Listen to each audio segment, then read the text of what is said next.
You are listening to WLUW 88.7 FM in Chicago. We are broadcasting live from the Water Tower campus of Loyola University, and this is Trudy Leong Interviews. We have with us at WLUW Sam Poland. He is running for the 9th Congressional seat in Illinois, being vacated by retiring Jan Schakowsky. Welcome, Sam. Hi, thank you for having me.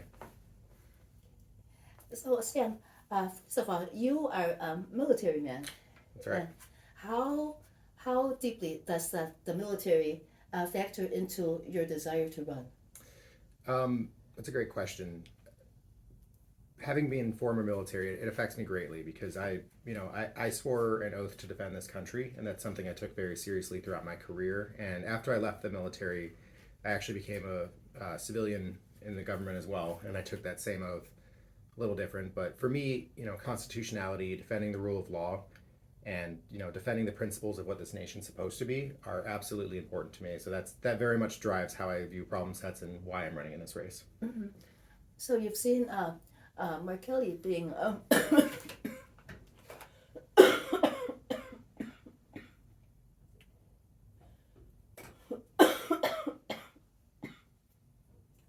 Mark Kelly being criticized for what he said. What's your opinion? Senator Kelly didn't say anything wrong. There's some criticism there that has to do with his delivery and kind of, the method he chose to go about it. But the reality is he said nothing that's incorrect. And when you enter the military, some of the first things they teach you the first week are that you can not listen to illegal orders, immoral orders, or unethical orders. And, for him to come out and say that, he's just repeating what's something that is already in law and a fundamental principle of the U.S. military. Mm-hmm. Yeah. No. When did you learn that? Was it in boot camp? So I was Army, so I was basic training, and that's I think the first week they teach you that, and it's actually, they give you these blue books that you're supposed to memorize, kind of cover to cover. And you have a lot of downtime because you're waiting to get all the medical things done and things like that. But yeah, it's very clearly outlined in there because we as a world learned a lot of lessons following the Second World War, and people talk about all the time, I was just following orders is not a viable criminal defense, and we learned that as a world after in the 1940s. So yeah, that's something they teach you. It's ingrained in you. It's tricky for officers sometimes because, there's a difference between not liking an order and then an order being illegal. But what Senator Kelly said was you don't have to obey illegal orders, and he's absolutely right.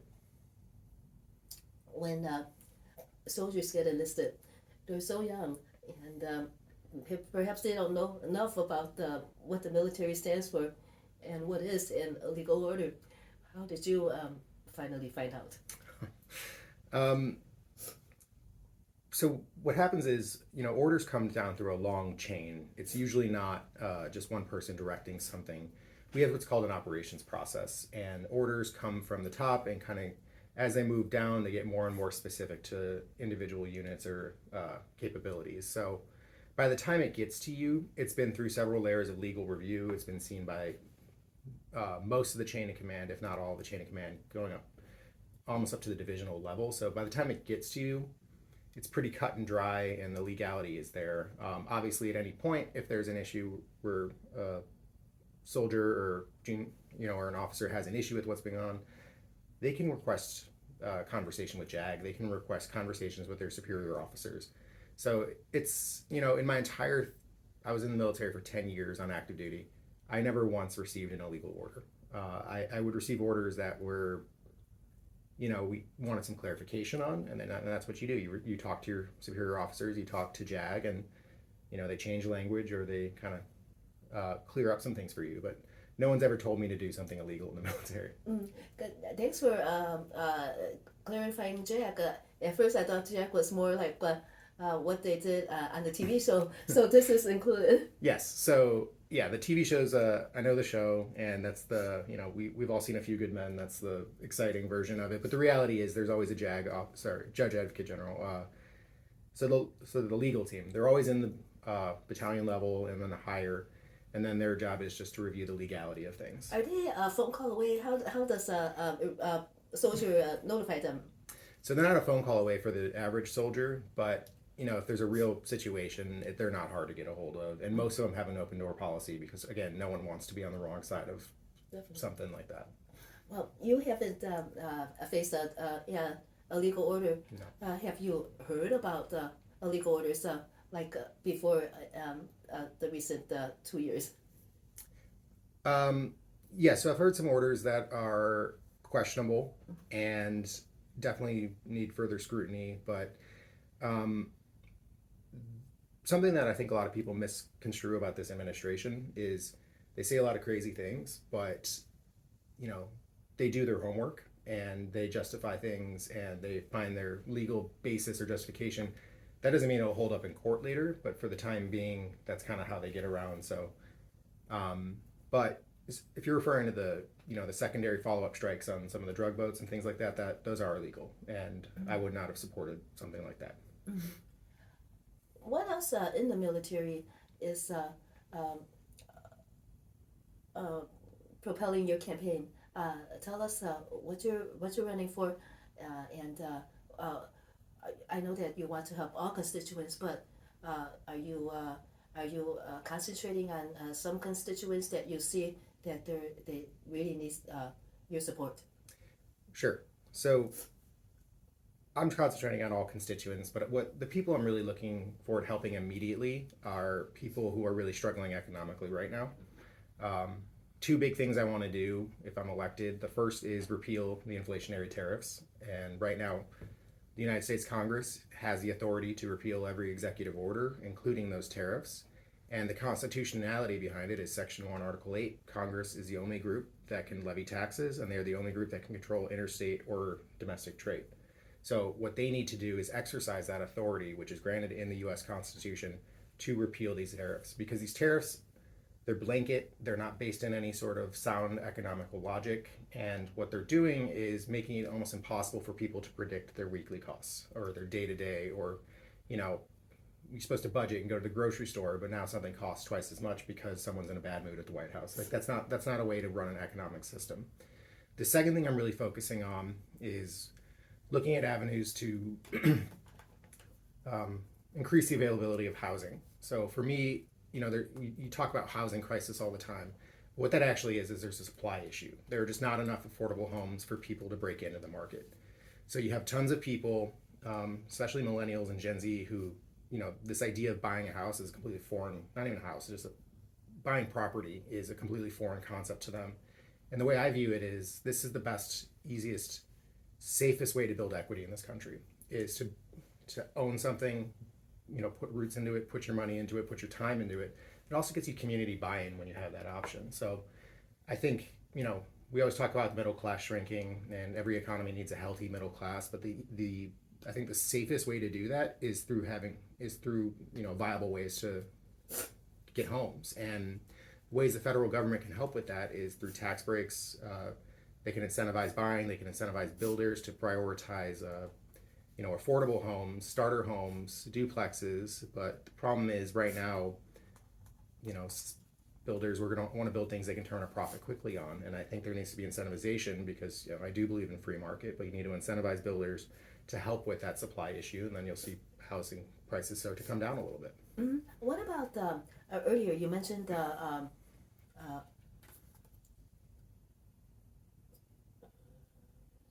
tariffs. Mm-hmm. Why isn't anyone in Congress right now bringing up Article 1, Section 8? That's a great question. And that's actually kind of what put me in this decision to run for office myself, because I was working at the Pentagon as a federal employee, and DOGE came through and looking for ways to cut or intimidate, and I was able to keep my job, but the entire time I kept waiting for Congress to override these executive orders because it seemed like there was just a whirlwind of executive orders almost every single day, and Congress has that authority, and they just never did anything. Mm-hmm. So for me, I don't believe in waiting around for things to happen or waiting around for other people to fix your problems. You asked me things you learn in the military. One of the first lessons you learn is you do not walk by problems. If you see something wrong, you deal with it if you can, because it could be something as simple as a piece of trash or an enemy patrol. The principle is the same. You don't leave it for the next person. So for me, sitting around and seeing it in action drove me to start looking at options of how I could get involved.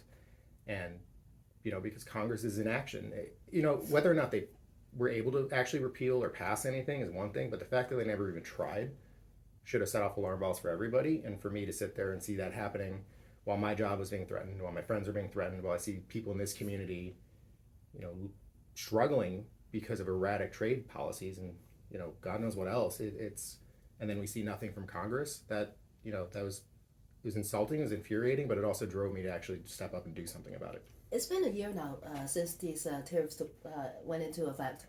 And then at what point during this year did you decide to run? I decided to run the end of July this year. So yep. Was there any incident that caused you to take the final step, take that big leap? Yes. I was looking at options, and this is my home. So the 9th District's my home. So I grew up in Wilmette. I was born in Buffalo Grove, actually, so I spent my whole life in the district. The entire time I was in the military, my home of record was always 9th District. Mm-hmm. So for me, looking at these options, and then when Congresswoman Schakowsky announced she was not seeking re-election, the odds of your home district seat opening up at this crucial junction and inflection point in America, where we are as a country, I decided, what, there's no better time than right now. Might as take this opportunity, take this opening, and make the most of it, because I didn't want to shop around and try to find a place where I could maybe run there, maybe run here, and maybe it works here, but this is my home. I believe that representative government is supposed to represent the people that your neighbors, your friends, your family. You're supposed to represent your people. Actually, I was kind of surprised since let's say Senator Durbin and Representative Schakowsky are retiring. I'm surprised that they didn't just go ahead and try to use Article 1, Section 8. Yep. I agree. I don't know why they didn't. And I know it's the party politics and people want to talk about they don't have the exact numbers for this, that, and the other thing. But I think that also speaks to a larger issue in our political system right now where, everyone just looks at the cold, hard numbers of Democrat versus Republican seats. And for me, that's unacceptable. I view it as, if there's someone I think I can change their mind, I'm going to be knocking on their door every single day. And I'm going to be in DC having lunch, getting drinks, meeting with people for coffee who I think we could find common ground with, because I know that there are Republicans out there who do not think this is normal, who would love nothing more to kind of go back to the way things were. And also, they're looking for a viable way to push back without turning on their party or just completely, being in lock and step with the Democrats, because they can't do that either. So we got to find ways we can work together, because we can. And Congress is meant to be the first among equal branches. That's what the founders, that's how they described it. They have the authorities to make changes, but they need to do that by working together. This idea that we can only govern by party numbers and then we just have to wait for the next election cycles so that way we can actually move and do things, that's not acceptable. For me, if you're going to go somewhere and strictly vote party line or accept party lines for every single issue, why would we send you there? You're just sitting and collecting a paycheck. There's no reason to be there. Well, I'm with the Rogers Sparks Chamber of Commerce. I'm the administrator, and my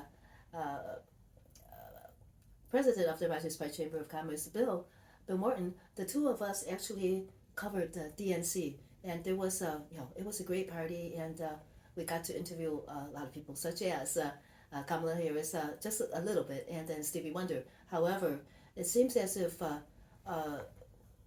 party didn't achieve the purpose. And what do you think the Democrats have failed to do in order to lead us into this situation? And is there anything that we could do about it? What would be your steps to address that? Sure. No, I think the Democratic Party failed the last election cycle. They absolutely did. They lost every single swing state. They spent $8 billion to get Vice President Harris elected. And there's a complete collapse. And what's incredibly frustrating as a Democrat to see is that we have not changed a single sentence in our party platform since that loss. So literally the definition of insanity. Let's keep doing the same thing over and over again, hoping something else works out. But I think what they got wrong, because the voter turnout was lower. Trump's turnout was about the same, right? And Democrats' turnout was a lot lower. It's because they failed to motivate or excite anyone in the party. And they failed to recognize a lot of the things that, the Republicans were going after, which was the day-to-day cost of living, kitchen table issues. And, there sounds cliche sometimes when you're talking in that political spectrum, but like, that is the reality. When people are constantly being told that they don't have enough money, that the economy is going to collapse, that they're going to lose their jobs, they're not going to pay for gas or food, they listen to that, they hear that. And I don't believe in fear mongering, but the fact that the Democrats never even tried to address that, or when they did, it was kind of an empty gesture towards the end of the cycle. That's, we could talk all day about all the things they did wrong in the last election cycle, but what they failed to do ultimately was relate to everyday American people. And the result was less people came out and voted, less people were enthusiastic about the process. A huge demographic that Democrats largely ignored was young men, where they were giving them nothing to be enthusiastic or excited about. And they kind of anticipated that young men wouldn't vote. But what ended up happening was the other side, and through kind of the worst of it, with your Andrew Tates of the world, kind of said, hey, come over here. You can think and do what you want, and we want you here. And guess what? Young men came out and they voted Republican, people that the Democratic Party assumed wouldn't vote. So not only did they fail to court their vote, they also assumed they wouldn't vote for the other side, and both were wrong. And how are you trying to engage those young men? I think, especially with young people, with young men, authenticity is everything, and they can see through people trying to fake it. They can see through people, disingenuously trying to relate to them. So for me, I think young men should be allowed to be young men, and that's not to say that teenagers can be dumb. I was dumb when I was a teenager sometimes, and my friends were. Like, we all know that, but the reality is you have to let them grow. You have to show them something or someone that they can look up to. So for me, kind of the story I like to do is I tell my story. Like, I played sports in high school. Like, I fit those niches, but like I joined the military as well, and I had a very fulfilling, exciting career. I enjoyed part of special ops for 5 years.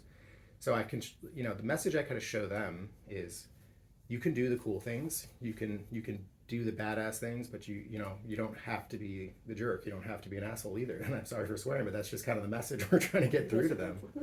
Is there's ways to get through it. Mm-hmm. And you mentioned the cost of living, mm-hmm. and then how you would help improve that. Could you go into a little bit more detail, because that's core to what you're talking about, engaging these young men? Yes. So young people, and this is men and women, so I actually have a lot of fun. We do a lot of things around the district, but one of the most fun things I get to do is when I talk to high school students, because they are very aware of what's going on, and obviously not all of them can vote, but they are paying attention and they are frustrated, and they ask some really great questions. But for them, the concerns they have are real, and I relay that to them. This idea that things feel more expensive or things feel out of reach, and you're not imagining it. It's because they are, and it's not because you guys did anything wrong. It's not because you missed any, moments or opportunities you had. And this narrative of, I was raised on it. If you go to college, do a good job, get good grades, you'll get a good job. You could raise a family of 4, buy a home. Nobody believes that, no, especially young people, and they shouldn't, because there's a lot of issues with predatory loaning as well. So people are coming out of college with $100,000 in debt. They're not getting paid what they should be getting paid, and then things cost more than they used to. So then this idea of, you should buy a house, it's no chance, right? There's absolutely no way that they'll laugh at you. Or there's people want to talk about why young people aren't getting married anymore. It's the same reasons. It's people. This narrative that we were fed, and it's a great, it's not a bad life to live. It's a great thing to aspire to, but it's ignoring the realities of the world we live in right now. So for young people especially, they need access to, good paying jobs, but the cost of living needs to come down. And that, coming back to the housing thing, is we need more supply, we need more houses, we need more apartments, we need more, you name it, but we need that option for people out there so they can realistically start putting roots down and start investing in themselves and their futures. And I also think we need to push towards trade schools. I know the 4-year degree, I loved college, I loved learning. Like I still to this day, I read for fun and, and, but that doesn't need to be everybody's path. I think there's a lot of great opportunities and great industries out there that are outside of the normal 4-year college path. Or, and I promise I'm not a recruiter for the Army. I tell people all the time, military is a great option if you're not sure what you want to do, if you want to develop some skills, but also just, I think we could also look at expanding national services and not just military. If you want, the military has the GI Bill, but we could also look at opportunities where federal service of some kind or state level service of some kind could help subsidize your price, your cost for college. I think that's a great option. I think it also teaches people. Is that available, or do you want to help implement that if you get into office? I would like to help implement that. There are a few programs here and there that I know of, but I think larger national level projects would be a great idea, and I think it also helps with people buy in with this country. And if they have skin in the game, if they're committed, it makes people more willing to kind of pay attention and be part of the civic process as well. Mm-hmm. I think the more engaged a population is, the higher quality candidates you're going to get, the higher quality vote turnouts you're going to get, and I think you're going to see a lot of things change in this country. Well, you have a lot of very, very good intentions, and you see what the problems are. How detailed is your plan of implementation? If you let's say you're in the seat now, you want it. Yeah. Definitely needs some work on the formal write-up process of it and the math, but there are lots of incentives that already exist. There are already government subsidies that already exist. There's also a lot of state or money for the states that has already been allocated that the federal government has not paid out yet, and that's a huge push. And I think that's part of your job of being a representative, is making sure that your state and your community are getting the assets that are entitled to them. Where could you find out the money that the state is owed? So there are lots of provisions that have already been passed. Some of the programs are escaping me in the names, but basically, especially for subsidizing housing, food, grants for refugees, things like that, it's just tied up in bureaucratic process and kind of gets looped around back and forth. And there's an issue with X, so we can't do Y, and it's kind of a long-standing process that happens. I think every state in the union has that same issue with the federal government, and I don't believe it's always malicious. I just think it's an inefficiency problem. Well, since it's such a widespread problem and it affects so many people, could you say that you're going to concentrate on that so to get that money out there? Yeah, I think streamlining government would absolutely be something everybody could get behind. And that's a bipartisan issue. I think that's a great idea. It's just pitch it that way. It's let's streamline this, but that doesn't mean, blanket cuts and firing people the way they started doing it last year. It means let's look at the processes. Let's see where money's available, because obviously the national debt's a huge issue, but it's not going to happen we're not going to fix that by firing federal employees and cutting programs or, cutting welfare programs and things that help the American people. Because ultimately, the government's responsibility, I don't care what government it is protect its people. It's take care of its people. That is its only function. And right now, we are not doing that. Well, let's put it this way. Were we doing it before this administration, before 2016? Not as well as they could have been. And that's just, we need to be blunt about it. And, right now, we're seeing kind of the results of years of just stark division in this country, and just this animosity that's constantly being perpetuated online. You see it on 24-hour news cycles, and just people have a harder time having coherent conversations with each other now. And everyone's viewed as an enemy or I told you so, and that's no way to live. And we're seeing the results of it. So we've gotten to a place where it's you can't criticize your own party, otherwise people are like, well, you're working for the other party, and that's just not, that's irresponsible as a leader. You should look at what's going on and look at what's happening that's wrong. And I think a great example is what happened with the border. Under the previous administration, there was no border policy. There just wasn't. This administration has taken it about 3 steps too far. And we could find something in the middle that's safe, because every country deserves a safe, secure border. It deserves coherent immigration policies. But that doesn't mean we have to be cruel. It doesn't mean we have to break up families. It doesn't mean we have to harass American citizens in the street. Those things can exist together. We are seeing the extreme of the opposite of what was in the last administration. And it also speaks to a larger problem with just executive overreach as well. So for me, accountability in government, the streamlining of government, I would love Congress in a bipartisan effort, and not just because of this administration, to start pulling back on some of the executive overreach that's been going on for decades. The executive branch has been pulling in more power and authorities, and kind of using the executive order as a crutch, which is meant to be a temporary fix in an emergency. But and now it's become a standardized thing for government. But do you feel that Congress has not used Article 1, Section 8 to clearly define how far an executive order should be allowed to reach? So that article specifically has to do with the commerce. So, amongst other things, but that's just one example where constitutionality is very clear of who's in charge, who has the authority over what. So for me, talking about that section and that plan, it's about showing the executive that Congress does have the authority to do things. And I know the court is very skewed right now, but I would have a hard time imagining that they could justify allowing these tariffs in place with the constitutionality being that clear in front of them. And I know they're going to rule on tariffs very shortly. I think they're holding off until after the State of the Union, I believe. Yeah. And I mean, could they hold politics off are politics, right? Would they be within the time frame to hold it until after the March 17th election? I hope not. But the court has surprised me more than a couple times those last few years. So.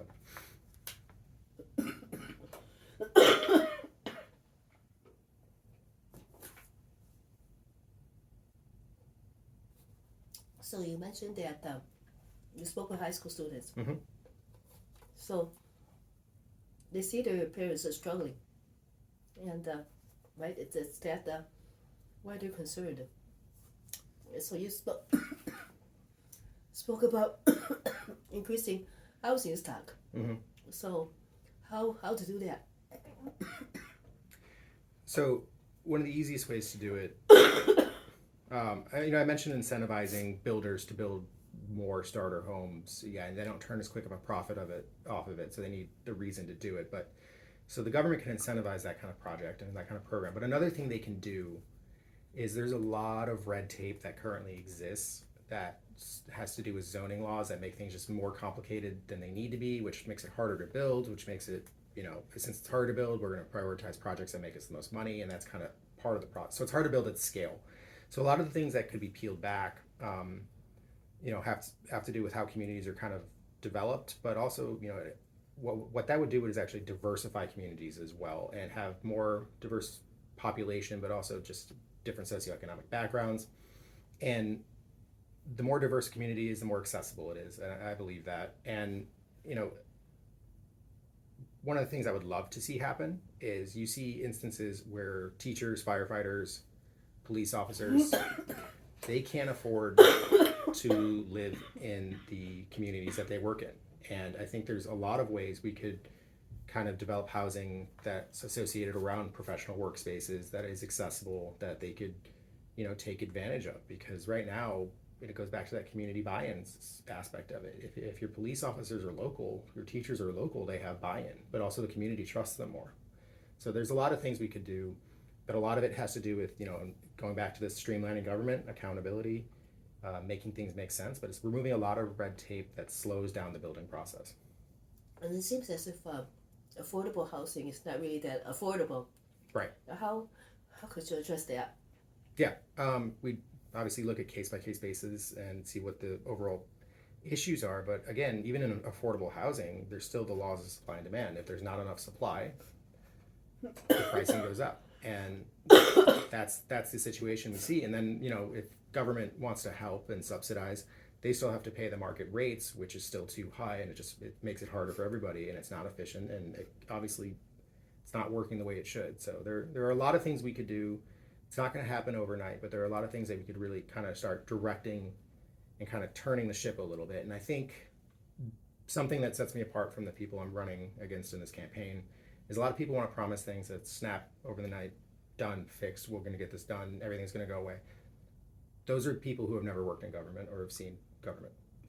Government is slow by design. It's frustrating, it's irritating, but it's meant to, what the real change you can make is being the reasonable, steady hand that starts turning tides and turning things the way we want to be going, and start doing the small things, building momentum, building coalitions, or finding people on common ground, and looking towards the future for long-term projects.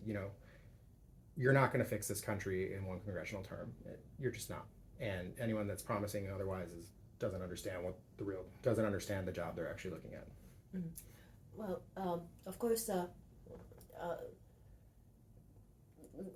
the economy, and people just cannot afford housing. If we increase the housing stock, it's so hard for people to actually afford to buy or even to rent. How could we address that and then not have it go into a vicious circle? Yeah, and that's just it. It's there is a risk of becoming cyclic and runaway costs and then hyperinflation. So we can't just, the idea of just giving people money, can't do that. Really, we need to look at overall cost of living expenses, and that's housing, that's also food, that's also medical care, and it's just the real costs of things. And people. 1 second, because you mentioned that's where your insight is separates you from the other candidates, because you see how government can be streamlined and it's not, and it's so slow.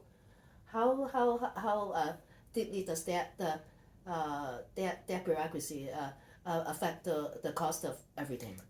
Very much so. So we see, healthcare is a great example with it. We see way too many middlemen, and why that's what drives up healthcare costs. Right now, our healthcare industry is a for-profit industry, and that's going to make things more expensive than they need to be. And it's not, ethically it's wrong, but how do we stop people from doing that? But that's going to take government intervention. And for this idea that being in the medical field is meant to turn a profit, that's a belief that these drug companies or these production companies have, because what they're seeing is, well, they can turn record profits off of things that are pretty cheap to make, and they keep the licensing. And that's part of the bureaucracy problem, is the way they stall the licensing releases, the way they stall generic drug releases, or they control market, or they buy out, or make negotiations to keep other variants off the market. And it's just, what you're seeing is supply is limited, prices go up, and they can do it because people have to pay for these drugs that they need to live.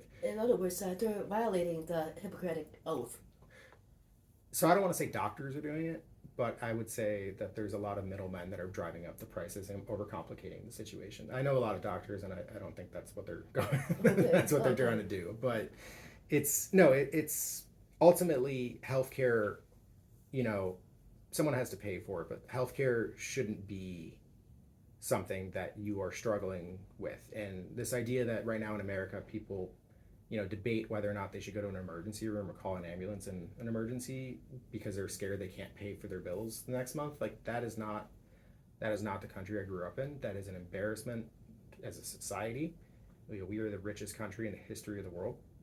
There's no reason people cannot be taken care of. So in what areas, you said that you aim to cut out some of the middlemen, but do you think that you could legislate them out, or how else could you streamline the government, because you see it behind the scenes too? Mm-hmm. So I think something the last administration did, which I'm very much in favor of, was capping certain drug prices, and that gets rid of the profit margins that people are chasing. And what you'll see is, if this is a generic drug widely available for a set price, that kind of cuts out the competition there, and it makes it available and accessible for people. Do you mean that de-incentivizes the middleman to step into the picture? Yeah, that's a good way of putting it. Okay. Yeah, if there's no money to be made there, they're not going to do it. Which and I believe in I believe in free markets. I believe in capitalism, but I also believe that this, going back to my core principle, is that government's responsibility is to take care of its people. And well, the middlemen, if they make a lot of money, if the society is not in good shape, it doesn't really benefit them. No. They're living in that society. Exactly. And a thriving middle class is healthy, is what makes economies healthy. That's, and the idea and a promise of realistic upward mobility, this idea of what the American dream is supposed to be, that's what made this country so powerful. That's what made this country so unique and strong. It's why so many people want to come here and be a part of it, is because you can determine your own outcome. You can determine, the trajectory of your life. And I think that's only possible if we have a, robust but also active middle class, because, not saying working hard is everything. Sometimes you do need a lot of luck, but this idea that anyone can come from nothing and achieve the top level of success in this country, like that's one of the principles we were founded on. But I firmly believe the American dream is not dead, but it's definitely a lot harder than it used to be, and it's definitely a lot harder for certain groups of people than others. In what other ways could you streamline the government? Well, the Pentagon needs to pass a budget or pass an audit. That's something they absolutely need to do, and I will never, be someone that's, I am absolutely 100% pro-military. I think we need a very strong foreign policy. I think we need strong capabilities around the globe, because the world is a dangerous place, and the America I believe in still does the right thing internationally and wants to do the right things abroad to help protect other people around the world that can't protect themselves. That said, there's a lot of waste, and they could definitely be held to the same standards as other agencies in government, and they need to pass an audit. That's just the low-hanging fruit. So if let's say everything is audited, and then you see the shortfall, say how it could be improved, but how difficult is it to change the status quo?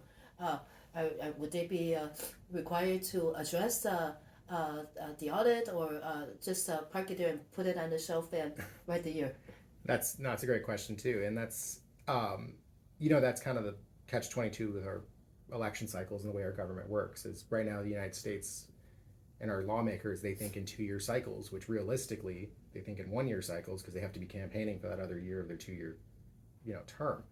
So a realistic, meaningful change, for example, with something like the Pentagon's budget, after they have to pass an audit, and it has to survive multiple Congresses. It has to survive multiple administrations, because it's not going to happen in a year or 2 years. It has to be a long glide path that's realistic, and you can actually get there. And that's going to take bipartisan buy-in and some really ironclad legislation that has to do with what they can and can't do pending their budget outcomes. What you seem to be describing is a plan, like maybe a 10-year plan with some fancy name. Yeah, and that's exactly right. And that's how we need to look at these problems. Like I believe representative government should be replaced often. I really do believe that. I believe in term limits, but I also think we have a hard time, and I want to blame social media or the 24-hour news cycle or anything like that. But the reality is we have a really hard time seeing things past the 4-year line with the next presidential elections. Meanwhile, our competitors across the world, People's Republic of China, for example, sees problems in 100-year sets. And they have done so for a long time. And they've done so for a long time. And China has existed in some capacity or another for 5,000 years or so. That's they view the world at 100-year plans versus our 4-year plans, if not 2-year plans. Well, since your background in the military, and then you see how government needs to be streamlined, you have that insight, and then that makes you an exceptional candidate to actually put in a plan. Do you think that you could write it on your own?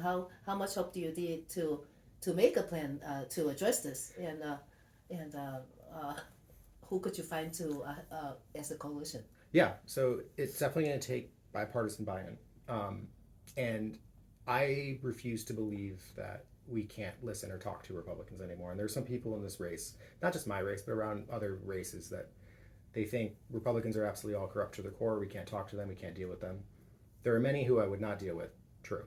However, I think the majority of them still could be reasoned with and find ways that it benefits both sides. And we need to get out of this space of, zero sum, where we get everything we want, you get nothing you want, and it's because we won, we win, you lose. We need to get out of that. What we need to do is address things where every side can find something beneficial in it, and we need to be addressing problems under two very, a representative should address problems under two very clear guidelines. The first is, does this help my constituency? Second is, does this help this country? That's how they need to be assessing things. They need to get out of assessing it based on what makes the party happy, or is this a moral win on some global or some national stage or social media thing. We need to look at what actually works. And I think a real quick example, and this is not fleshed out at all, but let's look at updating the infrastructure in this country. We badly need new roads, new bridges, new railroads, new electrical grids.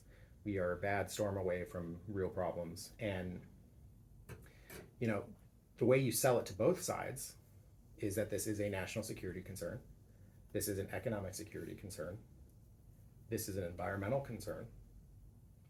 And if you want to even go the route of updating all these programs and systems, will take significant capital investment.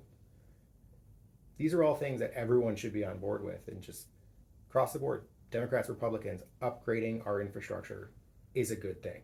Instead, we're combating each other over whose idea it was or who gets to claim credit, and that's just not the right answer. The right answer is modernize, make it better, make it more efficient, and everybody benefits from that. Do you see any elected officials now in Congress that ascribe to your platform that we discussed in the last 20 minutes or so, whom you think you might be able to start that coalition? Yeah. There's a lot of pushes towards more moderate Democrats out there. There's kind of want to see the reasonable side of it, want to see the realistic side of it. There's also a lot of new groups. I'll do a plug for a group I'm associated with. It's called the Balance and Accountability PAC, and they are brand new. They are grouping together lots of moderate Democrats from all over the country. The what in accountability? Balance and Accountability. Okay. Mm-hmm. And it's moderate Democrats all over the country that are currently running for office, and we all signed term limit pledges. We all signed agreements not to trade stocks while in office. We all signed an agreement that would look at ethics board reforms for the judiciary and things like that. So it's about having common sense people who can actually find ways to get things done and move things forward. And we're all over the country, so we all don't agree on every single thing, because how could we, right? But what we understand is what government is doing is not working. What it's representing is not working. People don't trust it. And, restoring trust in our government sounds ethereal, but it is absolutely critical before we can actually get anything done in Washington. It's currently, so it's legal for legislators to trade in stocks, or they can't have a conflict of interest if they do trade in stocks? So legally, both are true. So that's my understanding of the rule, that if there's a conflict of interest, they're not supposed to be privy to information or make decisions. That's incredibly hard to enforce, especially through brokerages and families. And so I would push that Congress people are not allowed to trade stocks while in office. You can keep your portfolio. I don't think it's reasonable to ask anyone to get rid of the portfolio, but they should not be actively trading while in office. Yeah, and then it's so hard to enforce, because I could picture they will have their families and their friends doing it. Then how is one supposed to track that? It's almost impossible. It is. It's almost impossible, and I think that speaks to a huge frustration people have right now with our government and this country. Is that it seems like there's two different sets of rules. There's two different legal systems for people right now, and it's frustrating. And you talk to people on the street; they're incredibly jaded. They're incredibly turned off by the entire political process. They're kind of dissociating, but we can't afford to do that. We need people who are actively engaged. We need a civically minded population who pays attention, who votes frequently and regularly, not just presidential elections, because local politics matter so much for the people's day-to-day lives. And we right now we have a early primary, but March 17th. I'm sure you listeners all know that, but it is early, but it's important that we have a high turnout, because this is a very important seat. Jan Schakowsky was in this seat for 28 years. She did a wonderful job. She was a trusted entity. Now we're going to have somebody new who, God willing, is not 28 years in the seat, but we're going to have somebody new there, and it's important. Well, she has done a good job, but evidently the problems that you described are there, and she hasn't really done anything to address those problems so that they could improve the lives of the 9th District. Yeah. I, you know, the world in the country has changed significantly in the time that she's been in office. And I think that's also kind of part of this conversation of we need realistic conversations about term limits because we need people to represent their constituency. And, you know, I think 73% of people in Illinois want a younger generation in office right now, which, you know, I'm new to the politics game, but you don't ignore 73% of anything. Mm-hmm. And yeah, go ahead. No, it's, you know, the world is complicated, and a big thing that we've lost sight of, in especially with, you know, situation in the streets with ICE, you know, how expensive everything's gotten, and those kitchen table issues are the critical factor which determines people voting. But what we need to recognize as well is that the world has not stopped spinning in light of all this other stuff, and that our adversaries are still out there, still working, still advancing their goals. And every step we take back on the international stage makes it harder for us to get back in the future. And we are not doing justice to the people that we made promises to our allies, to supporting the international community, to honoring our treaties. We are doing irreparable harm to our reputation and standing in the world. And the world is, I believe the world is a safer place with a strong, reliable United States.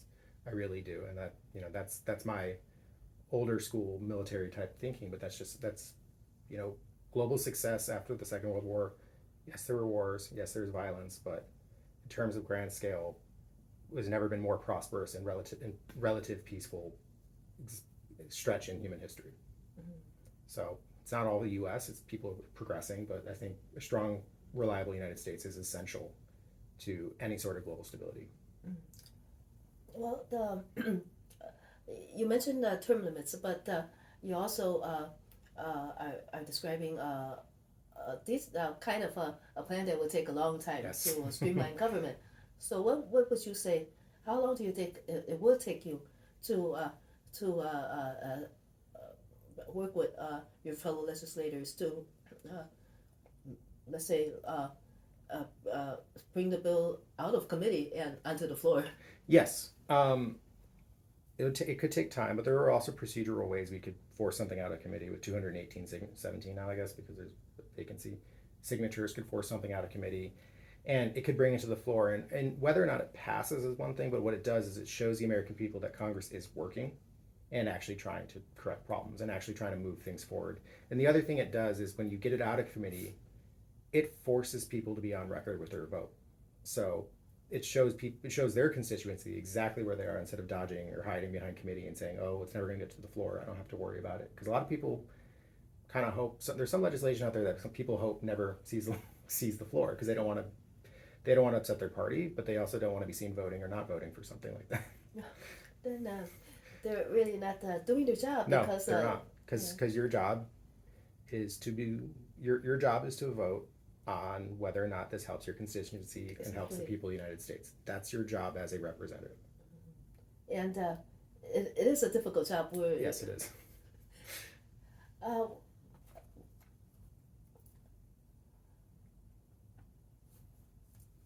We have been working with Anthony Travis. He calls himself the tax doctor, and he has been talking about taking property school funding off the property tax rolls in Illinois, so that, and also reducing units of government, which is a little bit similar to what you're saying, streamlining government from like thousands of units to like a couple of thousand. Mm-hmm. So and also he believes that that would make school funding more equitable, so that the poorer districts they get more funding when it's derived from the Illinois General Fund rather than on the property tax mm-hmm. rolls, and of course the rich districts, right, including WLUW, right, they have the more better tax funding from the property taxes. Right, and it's an interesting question because it's like a chicken and an egg situation.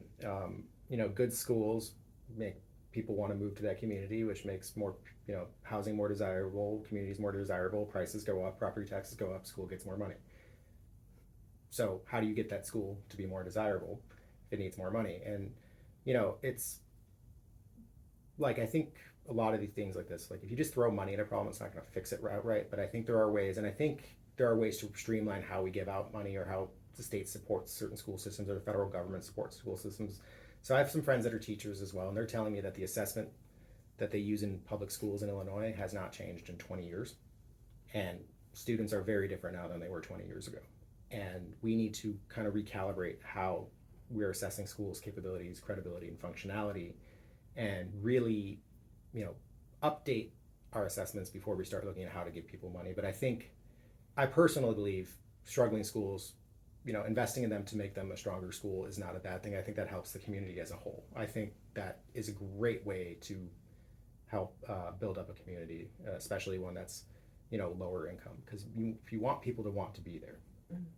Yeah, what I actually was describing was that get the school funding off property tax bills. Now, our property tax bills, I think like about maybe more than 50% or about 70%, I can't remember the exact number, is going to schools. So, I view school like taxing part of property tax assessments, and I view schooling as part of that. I view public schools as part of the infrastructure.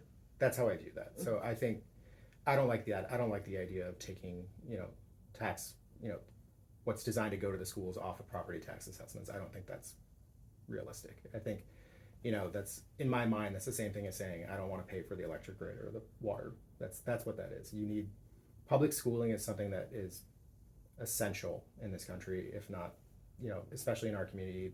The 9th District is very, very large, very diverse, and strong public school systems are absolutely essential to that. That's what we learned from Anthony, is that 6 million Illinoisans left Illinois because the property taxes were too high. Yeah, no, and that's a very real concern, and Illinois keeps losing seats in Congress as well because people keep leaving, mm-hmm. and that's a real concern. And Illinois is incredibly expensive to live in, but a lot of that has to come down to the state government / city ordinances, and the federal government has some play in it. But I get a lot of questions about what can I do to lower property taxes from the federal level, and it's like not much, but I hear you, and I would mm-hmm. love to help, but let's just mm-hmm. call it what it is. Yes. Well, thank you for that, because it's something that we've been working a long time on, and I try to gauge the view of my interviewees about that. And okay, so you've been in the military, mm-hmm. and what else in the military do you that you have studied that applies to your seat and how you could do a better job than the rest? Are you the only candidate that's in the military? Yes. Okay. Yeah. So I'm the only veteran running, and I also worked at the Department of Defense as a civilian for 3 years, and that's a very unique perspective that my opponents do not have. Just for actually understanding how a government functions, but also just kind of background. And so something the military gave me, especially the world I was in, is it's understanding big picture. It's understanding long-term goals that, like we were talking about. The military thinks 10 years out, 20 years out. They really do. Because they assume the funding will be there. But it's about understanding, things take time, but also the definition of an emergency is different for different people. And, everyone loves to say they're a fighter. Everyone says they'll fight, they'll do this, they'll do that. They want to be out in the streets, and I get that and I respect that, but there is such a thing as, level-headed really does win the day. And cool, calm, collective people, the people I respected most in the military are the people who never lost their cool, they never lost their head. Even in the most chaotic situations imaginable, mm-hmm. the person that's calm and talking to you normally, that's the person you want to follow. And that should translate into Congress as well. We don't need more people trying to galvanize people in the streets. That's important. First Amendment rights are absolutely essential to letting the government know how you feel. But instead, we need people who are serious, can look at a problem dead on, assess it without getting overly emotional about it, and work with people who they may disagree with. So a big thing I did in the military, I worked with people I disagreed with every single day. But the difference was we knew exactly what the end goal was, and that's what mattered more than anything. My entire time in the military, I never asked anybody who they voted for. Nobody ever asked me who I voted for. It didn't matter. That was irrelevant. Is it irrelevant or is it illegal to ask? It's not illegal to ask. You can ask. And also, conversations between soldiers in the private sector, because they're different animals. But, my specialty as a special operator the last 5 years I was in the military was something called civil affairs. And my job was to understand local populations and understand pressure points and where struggle points were and how you could help protect, galvanize a community, protect certain groups, or motivate certain groups to act or be friendly with you. Because for us, it's a lot easier to make friends overseas than it is to try to fight everybody. And that's not the cool movie versions, but the reality is it's much better to try to make friends with these groups or these people. But over the course of that, you end up working with a lot of people who you would not call a friend or you would never want to be associated with again, but the mission dictated that you were friendly and coherent with them. And that's I'm not saying, there's some bad people out there, and for me to have that kind of background and experience, and this idea that like go to Congress and like I'll talk to anybody, none of those people are even remotely like that, and that's how we need to view it. It's just at the end of the day, we're all Americans and we all want what's best for this country, and I do believe even the right, ultimately they still want what's best for this country. We just got to figure out a way to talk about it coherently again, because right now we are talking at each other and no one's hearing the other side. And there is a line, there is an extremity. I won't work with everybody, but I think most people there could be reasoned with, and we can find common ground on honestly most things. So when you said that you try to work with everybody, so how, if you're able to, like about what percentage was domestic and that's all. As long as we know which is domestic, we know the other one is international. Yeah. So internationally, we should always be on the same page. And I don't like, and it's not just this administration. It's become more and more frequent in our politics where we criticize administrations or openly criticize the country on the global stage, and you shouldn't do that. You got to show coherent and effective leadership abroad. And when we are second guessing ourselves, it actually hurts, not just security wise.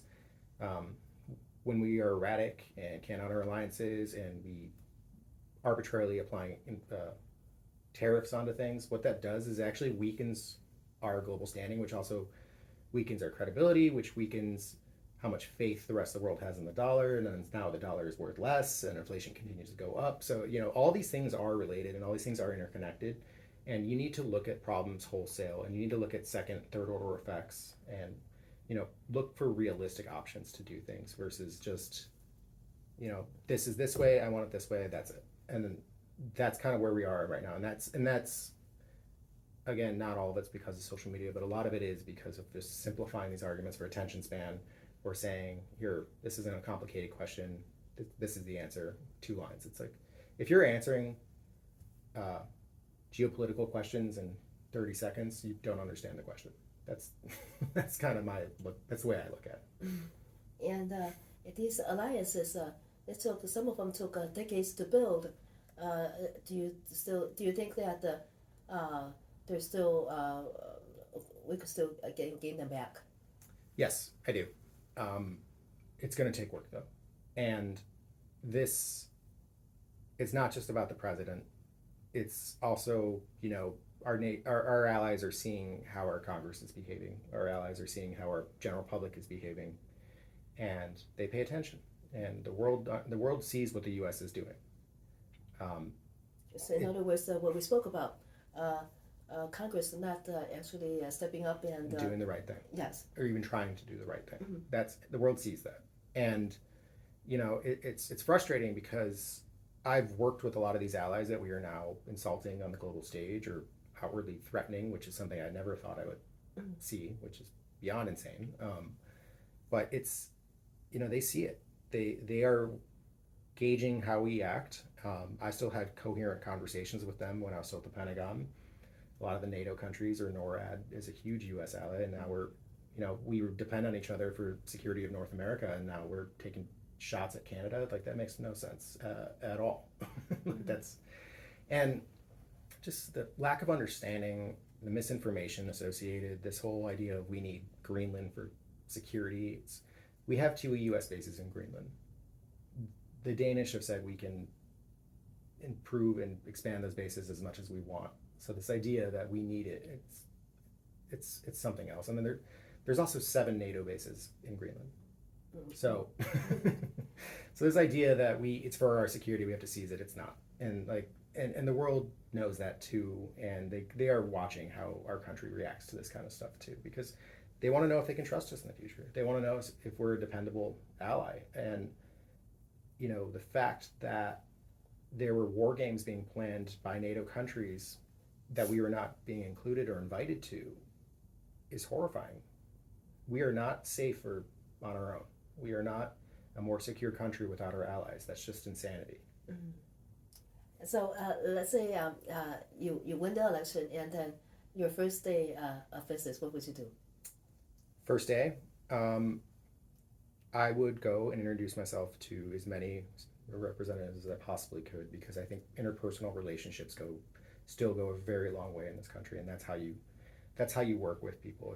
If you're talking through a screen or over the phone or texting at somebody, that's not a relationship. I mean, it's important, but go meet these people. Go sit down with them. Go figure out what you do and have in common, the things you both like. And then, the more you understand somebody, the more friendly and familiar you are with them, the easier it is to work with people.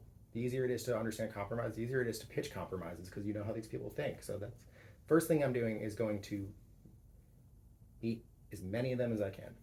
Mm-hmm. And what about day 100? Day 100, talking about the procedural capabilities we have, what I would really love to have happened by then is that we force what was taken away when Roe v. Wade was overturned. What I would love to see happen is to see all those rights codified in law. And I think going back to, it doesn't matter if it gets passed or not in this iteration, what it does, and if we force it out of committee with signatures, what it does is it puts it on the floor, because I know over 70% of Americans support those rights. Make these legislators who openly now have to vote no. I think most of them will vote yes, truthfully, but make the ones who want to vote no still, make them on record, make them answer to their constituency. So right now, there's no move at all from any of the sitting congressmen to codify? I haven't seen any very credible movements yet. I'm not going to say no one's working on it, but I haven't seen any large movement towards that yet. Okay. Well, Sam Poland, who is running for the 9th Congressional District, if our listeners want to learn more about you, where should they go? So you can go to my website. It is www.sampolan.com. Spell. SAMPOLAN.com. And we are also on Facebook, Instagram, Twitter, TikTok, but we're most active on Facebook and Instagram. So we also have a very robust staff who will respond to your emails, probably more than they should. No, we have a great team who's very active, and they're always monitoring inboxes. And we also have a great team who monitors our Instagram and will respond to direct messages pretty much anytime. How your volunteers, are they some of your fellow veterans? Say that again? Your volunteers, are they some of your fellow veterans? Yes, they are. So some people I served with in the military who are more than willing to help me out, and I take it as a great compliment, because they know me and they know me in my professional space, and the fact that they're willing to give up what they were doing to come help me with this means a lot to me, and it's incredibly important, because these are people who understand what's at stake right now, and these are people who signed up to defend this country and protect what they care about. So it's a great compliment to have them. We've been endorsed by Illinois Veterans for Change, which is the largest veteran group in Illinois, and they've been a tremendous help and a great organization. So they have a lot of great candidates as well. I suggest people check them out too. Okay. Again, what is the name of the group? Illinois Veterans for Change. Thank you so much, Sam Poland. This is WLUW 88.7 FM, broadcasting live from the Water Tower campus of Loyola University.